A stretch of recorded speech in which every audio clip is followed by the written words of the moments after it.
what do you think will happen? How do you think this coup will compare to others? Because there's a lot more military infrastructure that's being placed around Venezuela, much more than any other coup that's happened in Latin America in recent history. Right now, what you're seeing and what I'm hearing from people in Caracas, including people who don't support Maduro, is an increasing rally around the flag effect because the U.S. is threatening them so much. Only about 20% of Venezuelans support U.S. military intervention. Over 55% oppose it. I really still don't understand the value of a regime change when Maduro is happy to open up the Venezuelan market to the US. It just does not work for Trump economically. It does not have the support in the US. No, there's no political or economic value. There will be a massive migration wave, civil war, and oil prices will surge.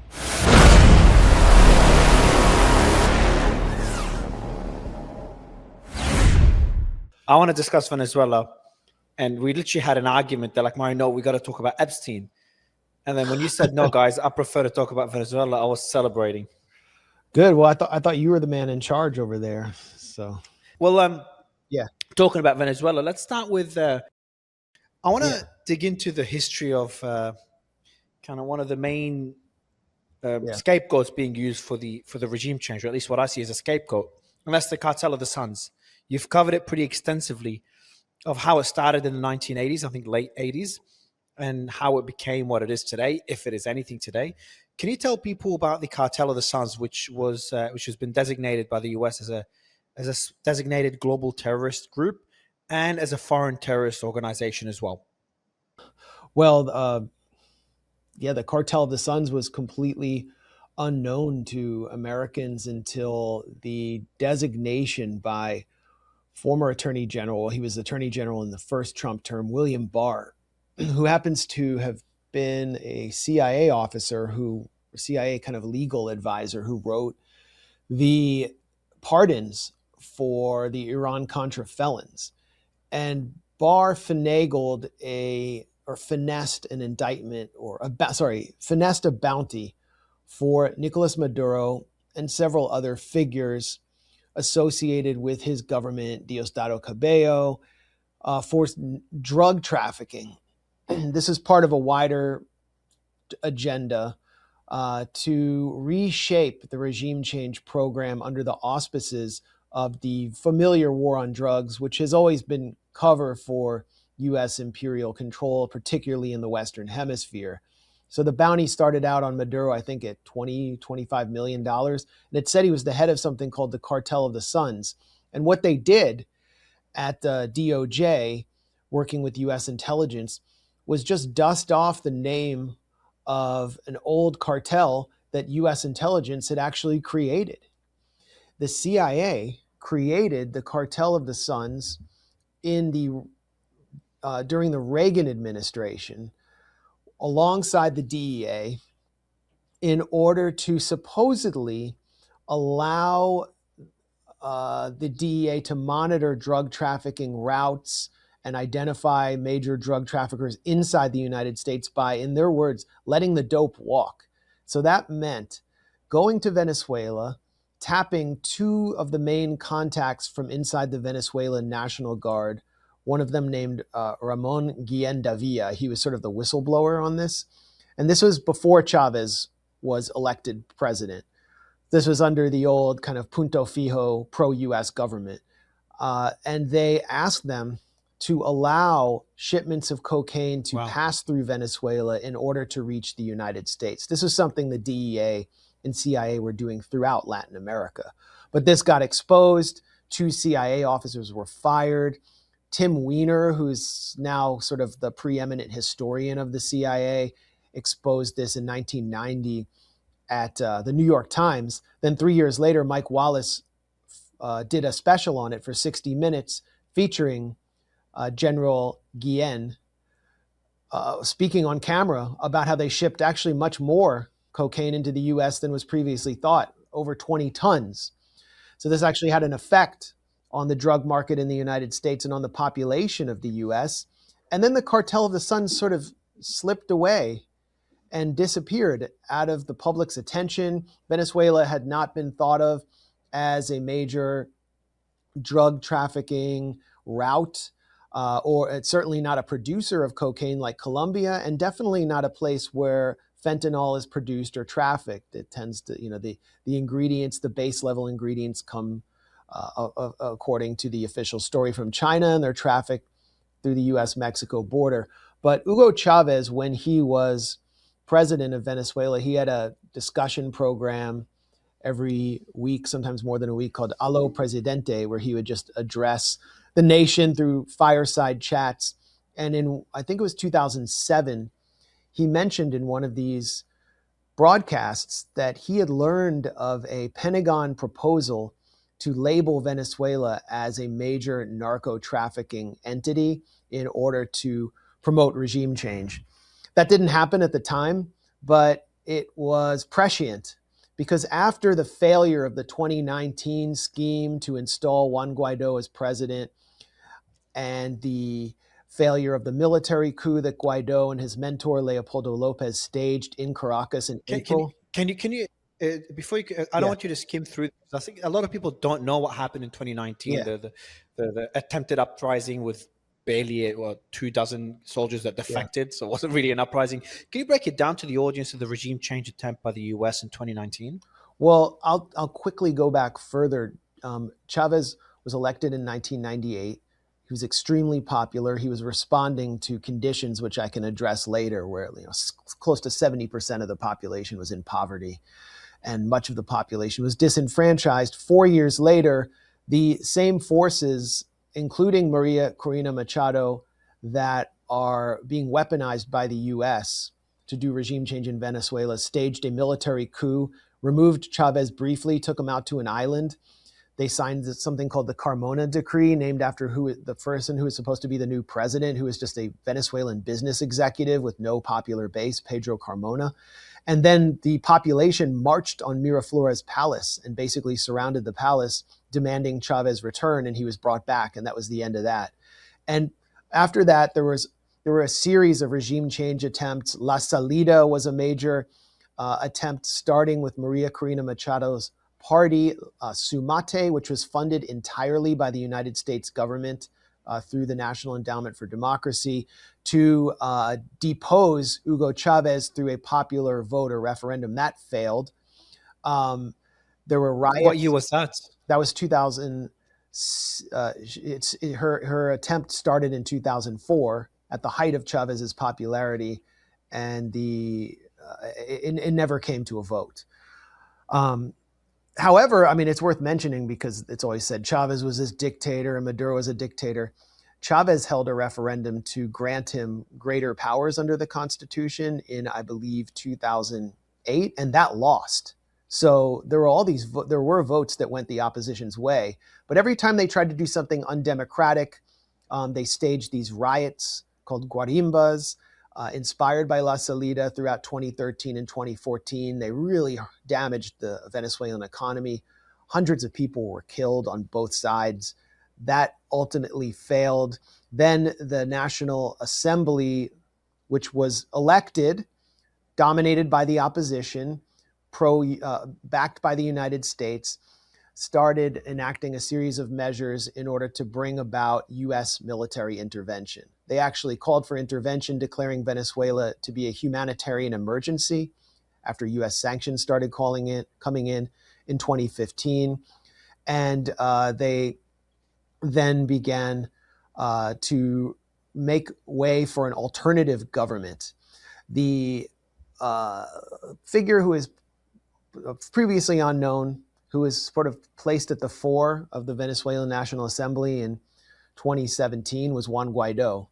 And the U.S. in 2019, in the first Trump administration, decided to recognize Juan Guaidó as president of Venezuela, declaring that, Nicolas Maduro's administration was illegitimate because he had instituted a constituent assembly in place of the National Assembly. It gets very complicated.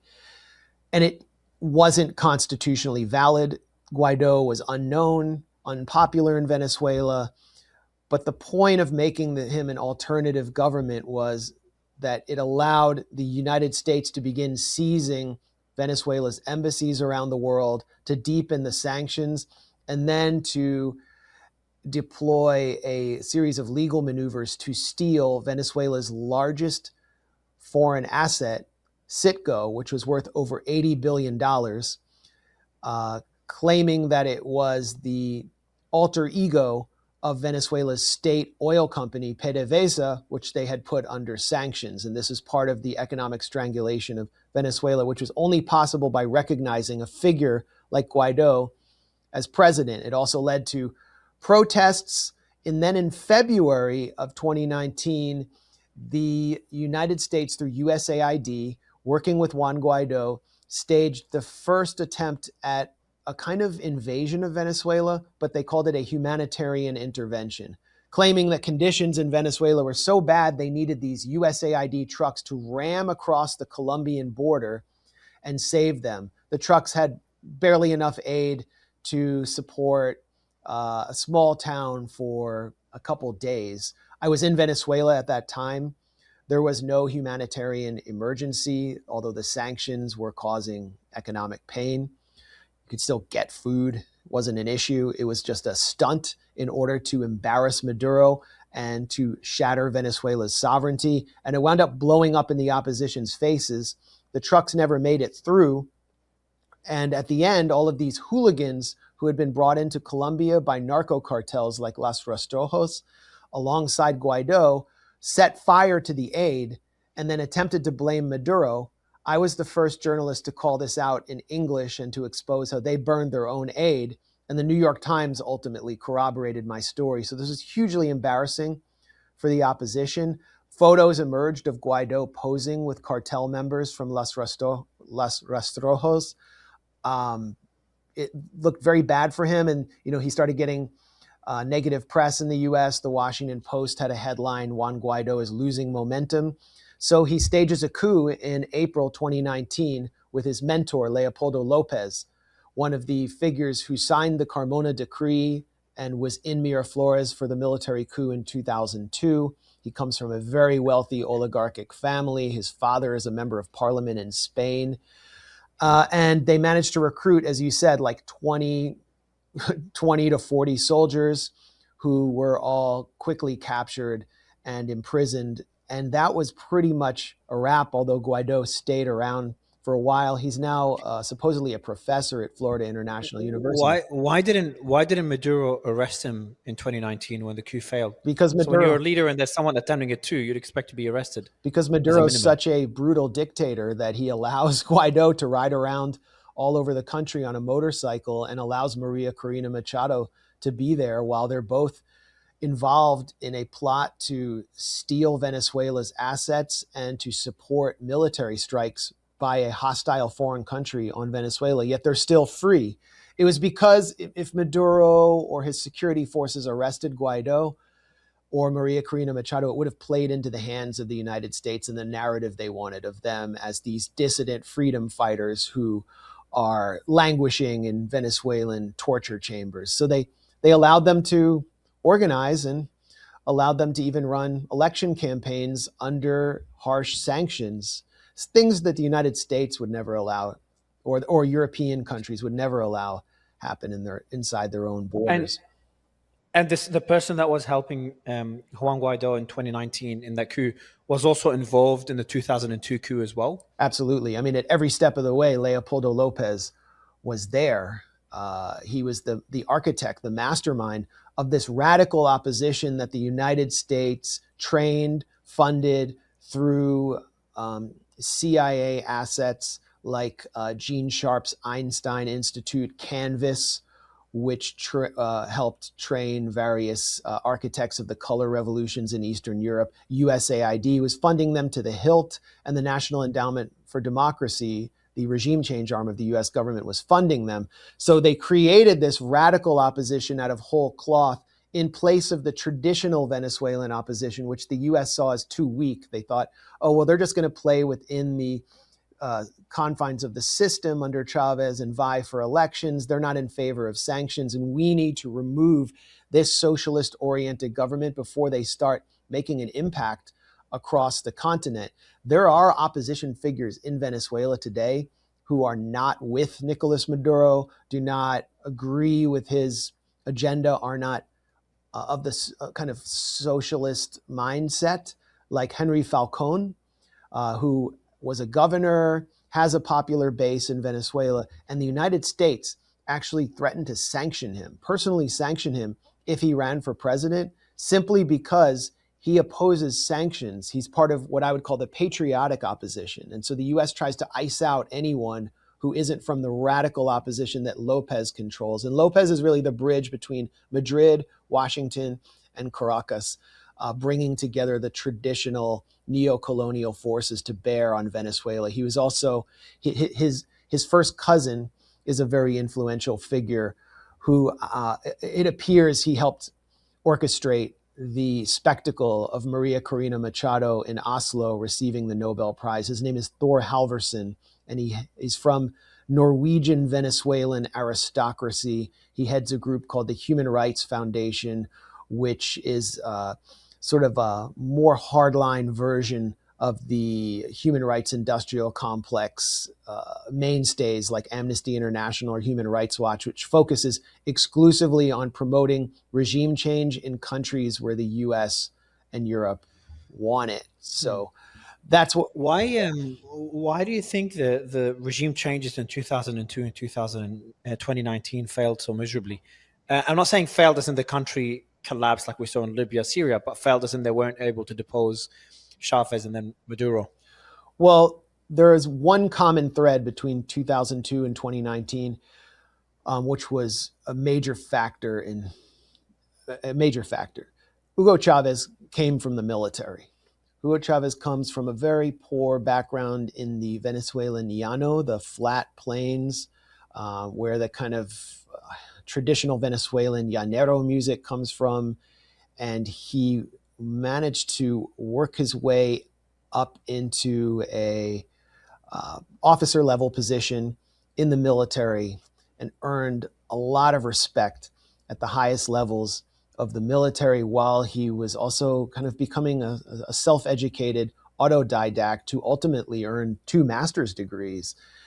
And in 1992, Hugo Chavez staged a coup within the military that was actually very popular in Venezuela, in contrast to these coups, because it was a response to the horrible conditions that Venezuelans were living in under the more neoliberal pro-US government, which was sort of a fake procedural democracy in which 2 centrist parties controlled by the US exchanged power every few years. In 1989, there was a major riot in Caracas called the Caracazo, which was an uprising against an IMF austerity package, in which the poor and working class in the cities particularly started to really feel the pinch.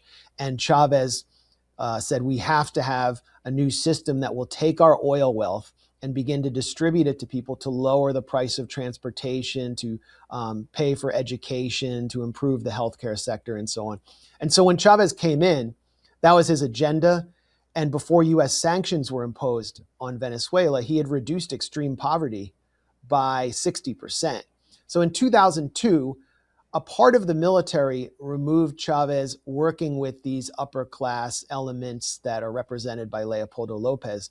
But Chavez had a lot of respect within the military and the population. The working class majority, the poor majority of Venezuela was with him. Flash forward to 2019, Nicolas Maduro, while he was not a member of the military, he himself was the head of the bus drivers union in Caracas. He had a lot of credibility within the unions in poor neighborhoods of Caracas like Petare. But most importantly, the military had been consolidated as a force that supported the government. There was no way to kind of infiltrate the military any longer and pit it against the government. And the military stuck solidly with Maduro in 2019, despite the fact that economic conditions were much more dire because the United States that year sanctioned Venezuela's entire oil sector. But Maduro doesn't have the popularity that Chavez had, at least early on, based on all the polls. And the difference now between Juan Guaidó at the later stages after the uprising. Before the uprising, some polls showed they had some support, at least more than what he had post uprising. But Maria's, the opposition leader today, also has significant support based on all the polls I was looking at. I was going through, we've got like 15 of them here. 68% support based on ORC, Delfos 74%. I'm sure you know the polls more than I. Is that support enough for this regime change? And by the way, I'm very critical of regime changes. Historically, it's failed. The only successful ones I could find was Panama successful and one other.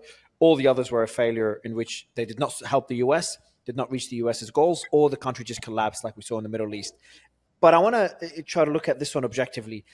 Maria does have more support than Juan Guaidó, and it seems the US is a lot more committed for a regime change with all the warships and the troops near the Venezuelan border. What do you expect to see this time around? How would you compare it to 2002 and 2019? Well, I'd like to see the polls you have, because one of the polls that I've been looking at, which was taken on November 24th, I believe, was taken by an independent Venezuelan polling firm called Data Analysis. And it found that Maria Corina Machado and her wing of the opposition have about 14 to 15% support. Maduro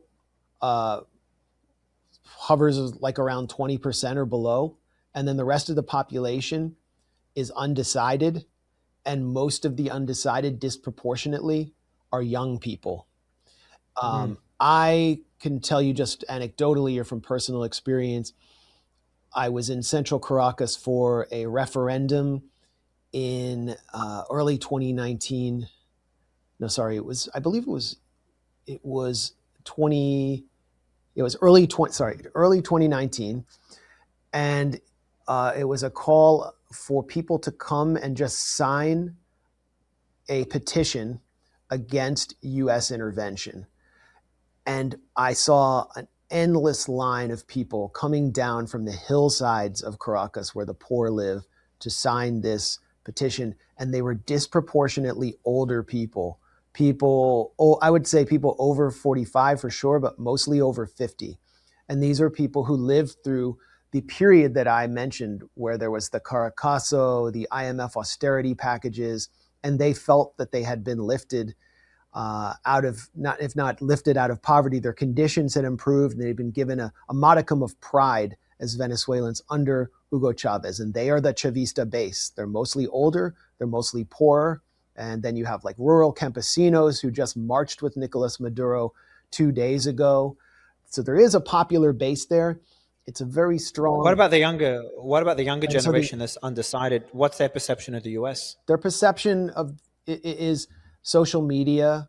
They want a different reality. They're very influenced by media coming from the outside, and they don't have the same political consciousness of that generation that lived through what's known as the neoliberal period. You see it in a lot of Latin American countries where there was like a left-wing transformation. And so I think they're more susceptible to pro-US messaging, but at the same time, they're not as supportive of the old radical opposition. And right now, what you're seeing and what I'm hearing from people in Caracas, including people who don't support Maduro, is an increasing rally around the flag effect, because the US is threatening them so much.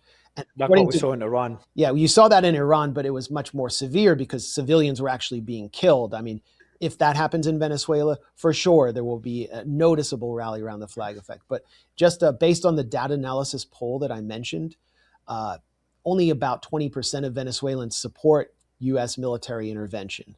Over 55% oppose it. And it's the same for sanctions. Overwhelmingly, Venezuelans oppose sanctions because why would you support being economically immiserated and being cut off from the global financial system? I remember I was hanging out with someone who supported the opposition, who is a video editor in Eastern Caracas one day, and he was complaining about losing access to Adobe and Pro Tools and all these because the sanctions were blocking access. So why would you want that? You don't, but Maria Corina Machado is in Oslo supporting the seizure of a Venezuelan oil tanker containing something like containing like 1 million barrels of oil. This is unfathomable to Americans, that an American politician would support Russia or China seizing American energy.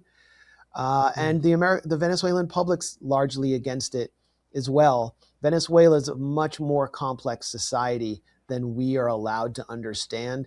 And the spectacle we see on display from Maria Corina Machado, it really doesn't represent the feelings of Venezuelans across the board who've lived through this kind of struggle for the last 20 years or so. I want to go back to what we started with the Cartel of the Suns that was created in the 1980s. How common is it? Because I was speaking to John Kiriakou about Venezuela, and he talked about how the CIA let drugs flow from Afghanistan to Iran and Russia intentionally to weaken those two countries. So I started wondering, now looking at the Cartel of the Suns, the John Kiriakou story with the US doing the same thing there in Afghanistan, how common is it for the CIA to use drugs as a weapon or to create these cartels for various purposes? And does it sometimes work as a strategy? I mean, it continues to this day, and we're seeing key U.S. allies be implicated in the drug trade to this day. What's it called? The Organization for Organized Crime and Corruption Reporting Project, which has been funded by the State Department, is in many ways an instrument of U.S. soft power, but it's an investigative journalist outlet. Has a new report out about the Noboa family's ties to the Balkan Mafia. The Noboa family controls Ecuador today. Daniel Noboa, he's the president, born in Miami, U.S. citizen, billionaire, and his family owns Noboa Shipping Company. And he has been the director of the shipping company. And this shipping company keeps getting rung up for sending bananas through the Noboa family's Bonita fruit company, packed with cocaine, to Europe through routes that are overseen by the Balkan Mafia. Ecuador is also the largest drug export center to the United States, according to the United Nations Office of Drugs and Crime. Meanwhile, Venezuela is only responsible for like 5% of drug transit. But Kristi Noem, the DHS secretary, was just in Ecuador to meet with Daniel Noboa and to campaign for a referendum to bring U.S. military bases back to Ecuador. This had been banned under the constitution ushered in by the exiled president, Rafael Correa. They lost that vote. It was resoundingly rejected by the Ecuadorian public. But you can see why Noboa is valuable to the U.S. He's friendly with Marco Rubio. Rubio has held him up as this great partner in the war on drugs. But it's really not about drugs. It's about geostrategic interests. And here you have someone who has replaced ended the legacy of the social democrat Rafael Correa, and is supporting U.S. military bases on Ecuadorian soil, will do anything the U.S. wants. And even as Ecuador plunges into one of the most dangerous countries in the world and a center of narco trafficking, where cartels have destabilized large parts of the country, the U.S. values Noboa as a strategic and military partner. In Mexico, under Vicente Fox, and then Felipe Calderon, who is the author of Plan Merida, which was a U.S. military directed plan to supposedly fight drugs in Mexico. Mexico's top cop, like the head of their version of the FBI, was named Genaro Garcia Luna. He's now in a U.S. federal prison for life for his role in a deep and long-standing conspiracy with the Sinaloa cartel to ship drugs into the United States. And the State Department has acknowledged that they knew what Luna was up to, but that he was such an important partner politically that they kind of just looked the other way. Then right after that, you have the Fast and Furious scandal under Obama, where the U.S. was literally arming Mexican drug cartels because they supposedly were tracking the guns. But then when one of Chapo Guzman's lieutenants was brought to a federal court in the U.S. in 2011, he testified that actually the U.S. was arming the Sinaloa cartel as a kind of proxy to defeat other narco cartels like the Guadalajara cartel, the Jalisco cartel. Just a few miles from where I'm sitting last week, there was a raid on a kind of like suburban McMansion in Northern Virginia that I visited in the town of Oakton on the home of Paul Campo. He was the director of the DEA's financial division at that time. So he was in charge of fighting money laundering and discovering how the cartels were laundering money using crypto and all these other mechanisms. And he was arrested and raided by federal agents who have indicted him in a scheme working with a veteran CIA asset named Robert Sensi to launder $12 million on behalf of the Jalisco New Generation cartel. So this is happening today, and we're just kind of scratching the surface of what's happening. I could go on for the next hour about the historic links between the CIA and narco traffickers. Historically, what the CIA has done is they've worked with narco cartels in order to fund black operations, because all the money is that they can bring in is off the books. So that's how a lot of the proxy wars in Central America were funded. And the greater goal is we're defeating socialism in the Western Hemisphere, so it's for a greater good. The Guadalajara cartel was a source of that money in the 1980s to fund the Nicaraguan Contras, their profits. And a DEA agent who was especially enterprising named Enrique Quique Camarena discovered that the Guadalajara cartel was involved in these black operations. And he was captured, tortured by cartel members, and his torture was apparently monitored by CIA operatives, including Felix Rodriguez, the CIA agent who oversaw the capture of Che Guevara, a Cuban-American famous or infamous CIA agent. This is according to a documentary that anyone watching this can watch. It's on Amazon called The Last Narc. I'll check it out. Actually, I'll just tell the team to note it for me. By the way, I was surprised to find out that Ecuador, which is a US ally now, is currently poorer than Venezuela based on a purchasing power parity. That surprised me, because obviously Venezuela portrayed, Venezuela is very poor. People there are not making a lot of money. But I was surprised to find out that Ecuador is doing worse than Venezuela. Well, that's an interesting point. Venezuela has been experiencing fairly high levels of growth for the last 4 years. It's coming despite the sanctions. It's coming out of a period of contraction. And that's very threatening to the United States, that Venezuela, through economic partnerships with China, also Iran has helped supply them with infrastructure to start pumping oil again. What about Russia? Russia's got deep partnerships in the Orinoco Belt, which is the oil-rich region of Venezuela. Lukoil, Rosneft, they have contracts, so they're active there. And the United States doesn't want to see a country in its own hemisphere come out of sanctions and begin to demonstrate that actually you can be politically independent. Ecuador was one of the safest countries in the Western Hemisphere under Correa. It is now one of the most dangerous places in the world, and is host to several of the world's most dangerous cities. Guayaquil is now popularly referred to as Guayaquil because of its high homicide rate. We saw the same phenomenon in Honduras after a US coup backed by Hillary Clinton under Obama removed a fairly popular center-left president, Manuel Zelaya, and installed what kind of a pro-US de facto military dictatorship with stolen elections.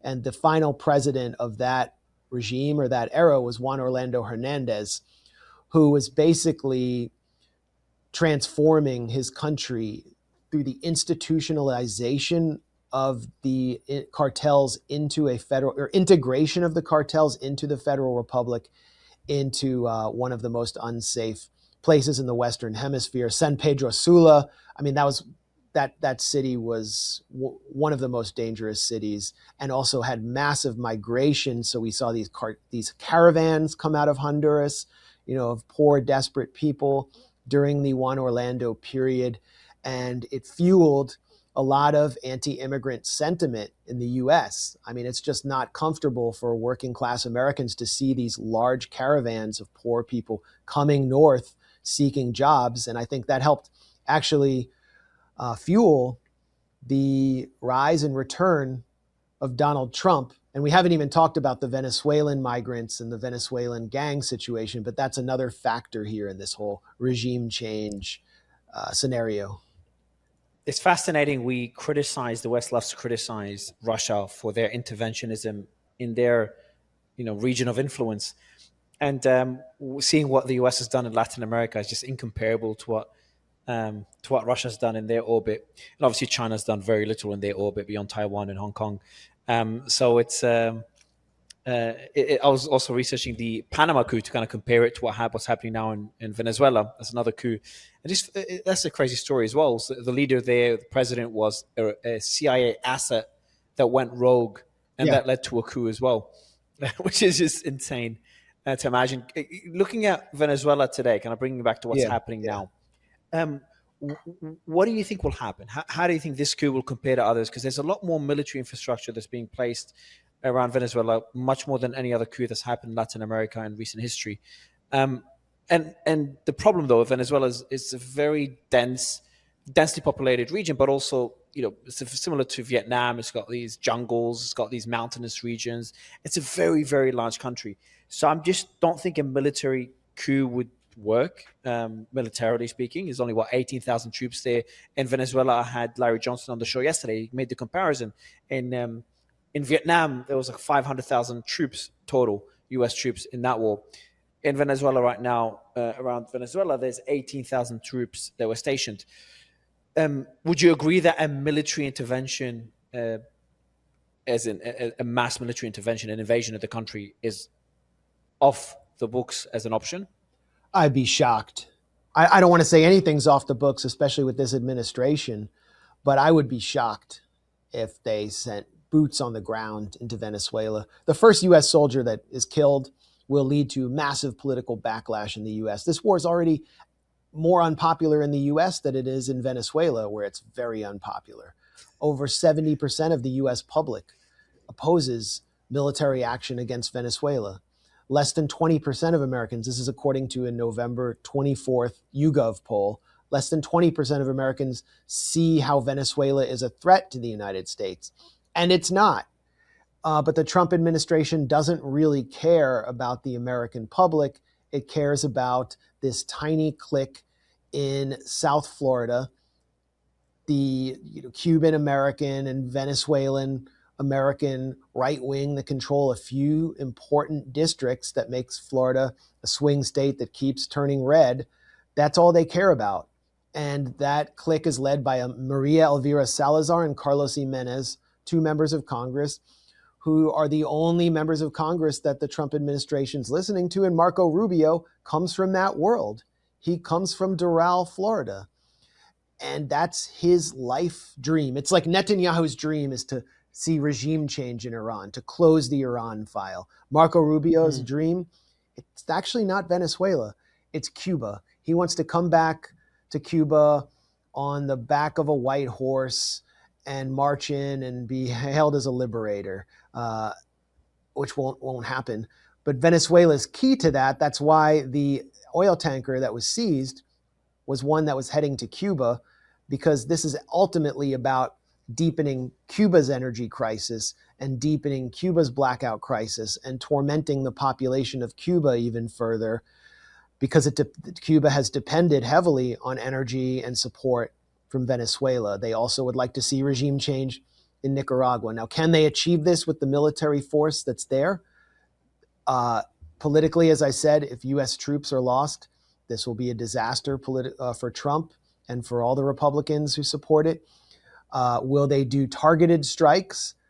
They may do that and attack some military bases. It may have no effect at all on Venezuela's deterrence capacity. It may have no effect on the population or make the population rally to the government's side. But the bigger issue is that Trump, to the extent that he's thinking acutely, doesn't really see how this works on the day after. Like, can Machado just come back after her country's attacked and receive the support of a population that was just assaulted? Will they support her? What will happen with the strong base of Chavistas, the part of the population, which numbers in the millions, that solidly supports what they consider to be the Bolivarian revolution that occurred under Hugo Chavez? What will happen with them? There will have to be some kind of purge, which could lead to a civil war. This is an armed population, and it would be an absolute disaster. And if civil war occurs, you will see a real consolidation of narco trafficking control of Venezuela. They will exploit the void, and you will have another wave, a massive wave of migration to the north. So there's really no good outcome here. The best outcome I could see is someone like Rick Grenell, who's the U.S. envoy to Venezuela, who had wanted to negotiate and who has overseen several deals which have had positive benefits for both sides. For the U.S., Chevron gets to come back in and drill, and U.S. oil prices can be stable, and Americans who were prisoners in Venezuela for various reasons were released. So Grenell's still an active figure in all of this. He represents the pro-diplomacy side, and I think Rubio is losing cachet the longer this goes on, and Trump is wavering and is not really clear how this ends up. What is the objective, though? What I'm trying to understand is that Maduro reportedly offered to step down, asked for amnesty, which was not granted. Yeah. But also, he's already offered a long time ago access for American companies to Venezuelan oil. He's also offered to move away from China and ally himself with the U.S.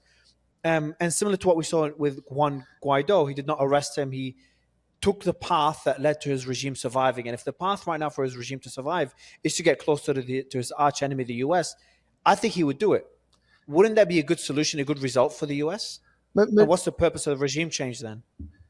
Yeah, it would. You would think so, and it would be, and most of the American public would support it. And Maduro, having interviewed him, having interacted with him on several occasions, been to his press conferences, he's a deal maker. He's a pragmatic figure. He's surrounded by pragmatists like Delcy Rodriguez, who I've also interviewed, who they want to do deals with the U.S. because the U.S. is the main historic trading partner of Venezuela. There is oil infrastructure in Texas that's ready to refine Venezuelan heavy crude. They need that oil refined in order for it to work.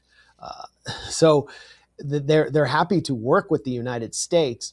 The problem for the extremists in the U.S., including figures who are representative of ExxonMobil. I'm thinking of Rick Scott, the senator from Florida, who's one of the main advocates of just like military assault, regime change, blow everything up.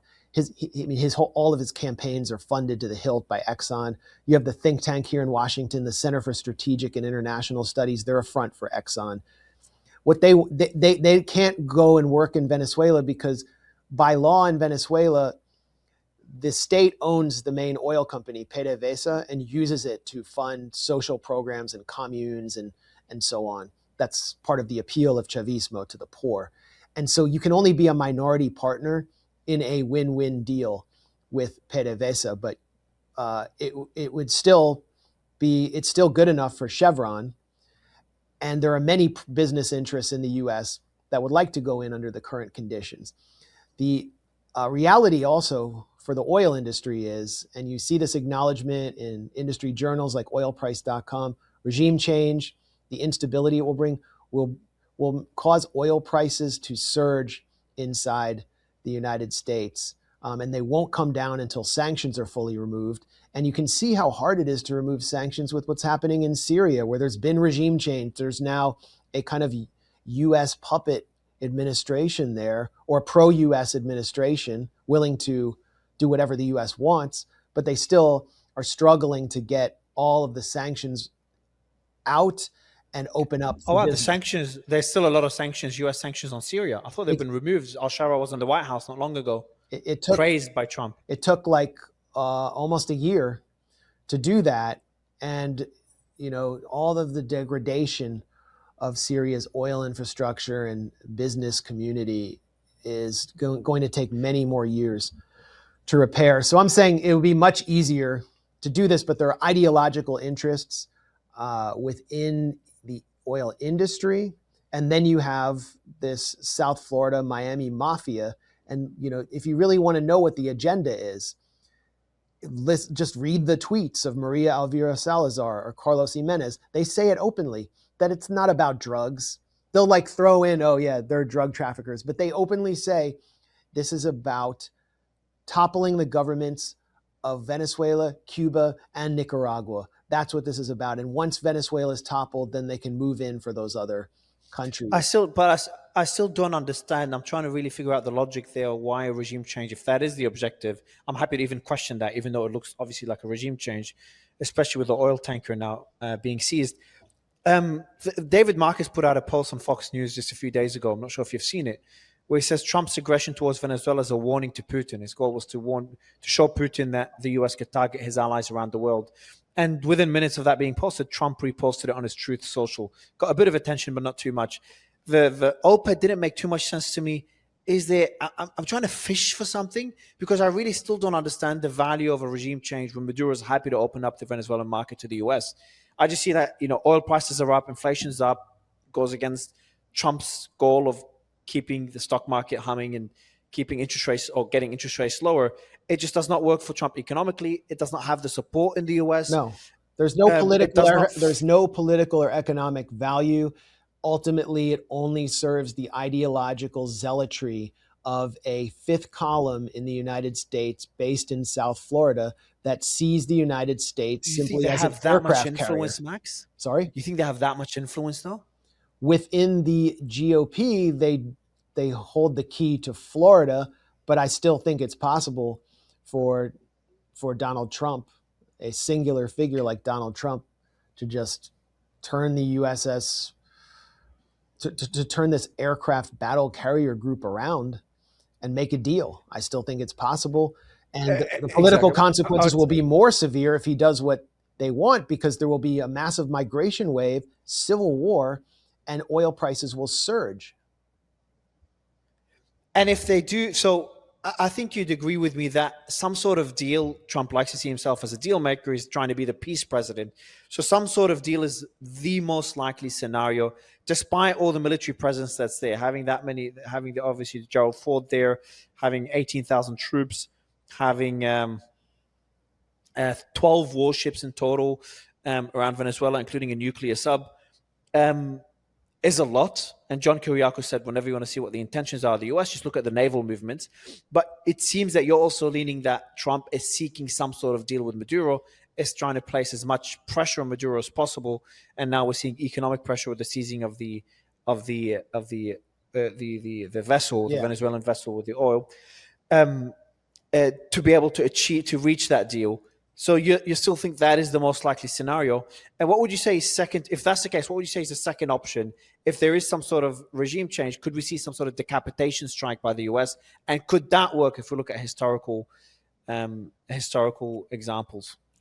When you start moving towards decapitation strikes, you're moving towards the apocalyptic scenario of destabilization and civil war. And we can also see from the Iranian example that decapitation strikes don't necessarily achieve their goal and produce massive political backlash. Iran was easily able to replace their top generals, who were off-duty commanders who were killed in their homes by Israel in this unprovoked surprise attack. I interviewed Masoud Pezeshkian, the Iranian president, who said that there are 7 people who are prepared to fill his position in the next conflict. And Venezuela has contingency plans as well. So what does it achieve? But Donald Trump, we have to recognize, Donald Trump got rolled by the neocons here. He got put in a very difficult situation. There's nothing this can achieve except disaster. And those who rolled him, Marco Rubio, operate like a fifth column in the United States. They see the U.S. as an aircraft carrier for their own interests and their former countries. This is not an America First agenda. And as soon as Donald Trump authorized the Gerald Ford, to set sail for Venezuela, he set himself up in a situation where he's deployed over 10% of U.S. naval assets to the coasts of Venezuela, and that creates this momentum for the interventionists, the neocons, the Cuban fanatics in Miami, that Trump has to do something, otherwise he will look weak. So there's the possibility, we've seen this before in many administrations, including in the Iran 12-day war, where the president stages some kind of targeted or symbolic strikes just to save face so he can call it a day. And that's also a possibility that the Venezuelans are aware of. And then you have this report in Reuters yesterday that the US will continue to seize oil tankers, which means they're escalating their policy of, this is a longstanding policy of economic siege and piracy. And it's not particular to Trump. We have to remember, under the Biden administration, the US seized an airliner belonging to the Venezuelan president, Nicolas Maduro, and justified it simply on the basis that, this is according to a Biden official, Maduro is a bad actor. So they just, steal in order to weaken Venezuela in hopes that it will cause them to cry uncle or make a bad deal. I want to get your thoughts. We haven't spoken in a while. Just a general state of affairs right now. We've seen the peace deal or the ceasefire deal, the whatever point plan now that we're going through phase 2 in Gaza. That is not being abided by Israel, still striking Gaza. We're seeing attempts to reach a similar deal in Lebanon, trying to disarm Hezbollah. Obviously, we've seen the 12-day war in Iran, talks about a second phase, a continuation of the war. We've got attempts to reach some sort of peace deal in Ukraine, with the envoy visiting Putin and now Zelensky responding to Trump's 28-point plan yesterday, I think it was. And lastly, we've got the national security strategy, which I'm sure you've gone through, where the US clearly shows probably the most drastic change in strategy in modern history. And that's shifting away from kind of the mindset of a unipolar world where the US intervenes everywhere to now focusing on its own sphere of influence. We're seeing that in Venezuela, treating China as an economic rival rather than an enemy, trying to look at Russia as a potential partner, trying to move Russia away from China, and criticizing the EU and their stance on Russia, as well as their stance on free speech and their limited defense spending. Would love to get your thoughts on where you think the world is heading now, and whether you think it is heading in a better direction with Trump trying to pull out of different wars. Even though it's not perfect, we're seeing the clashes in Cambodia, Thailand, but at least Trump's trying to intervene less in Europe and Asia and focus more on Latin America, as we're seeing now. Well, I can't say the world is heading in a better direction, or that the Trump administration, for however long it will still hold power, will be able to implement its national security doctrine.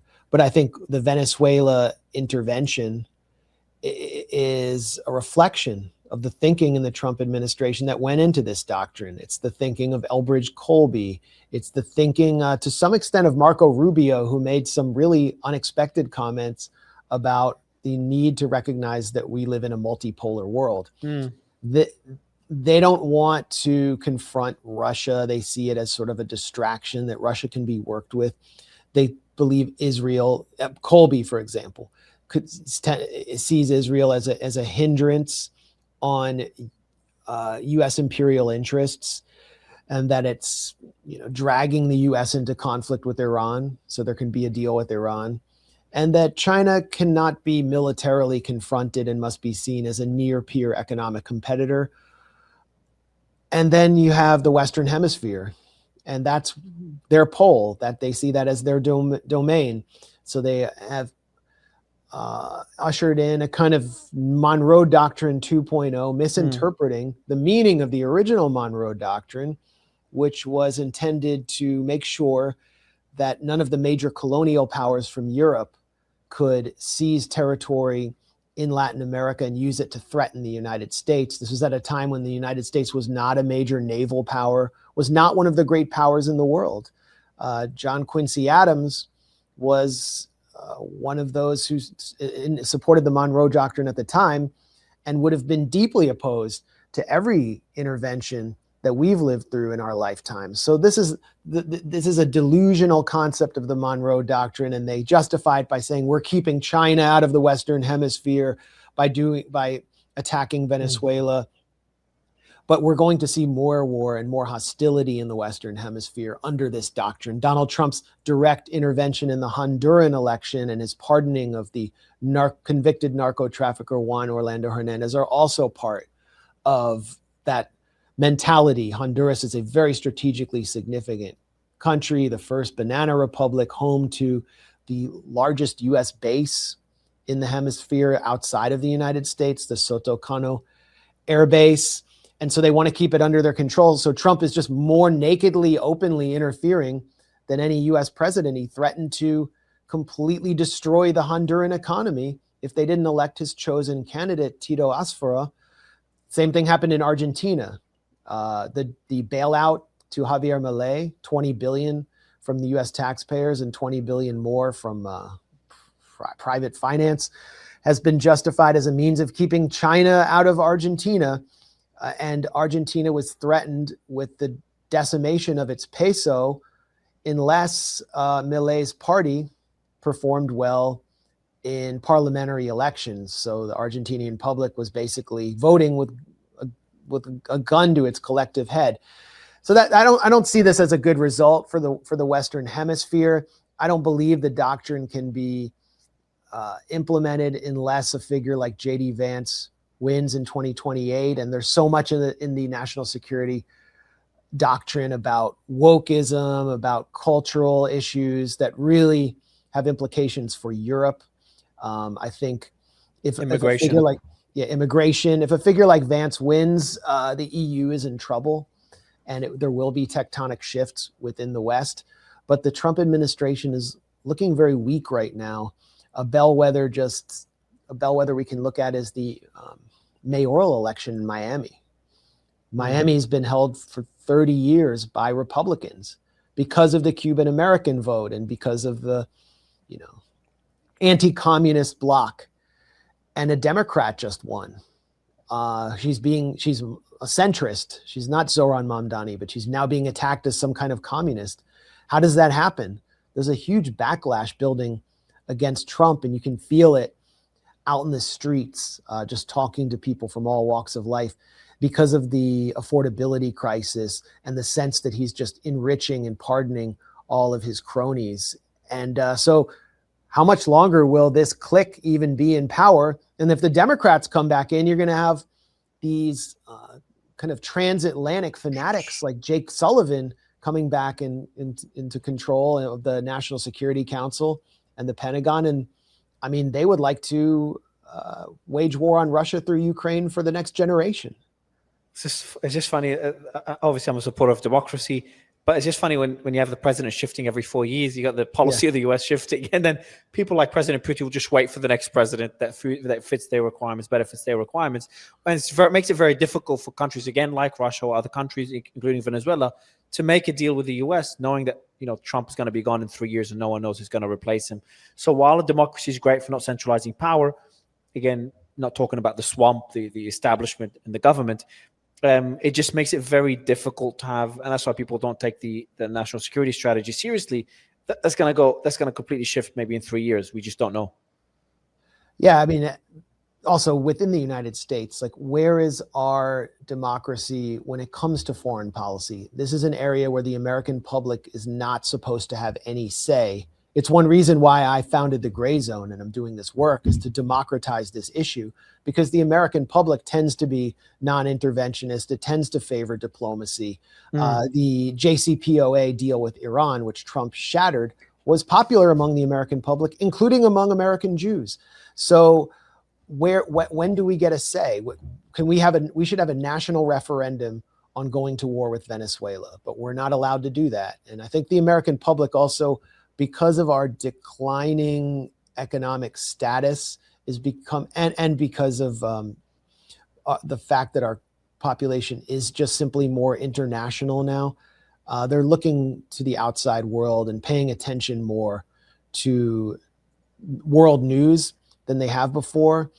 And that makes them, I think, even more inclined toward diplomacy and toward a multipolar political perspective. Max, always a pleasure to have you. It's been a great discussion. I didn't know you're that deep into Latin American politics. So I really enjoyed this discussion. Learned a lot. Thanks a lot, Mario.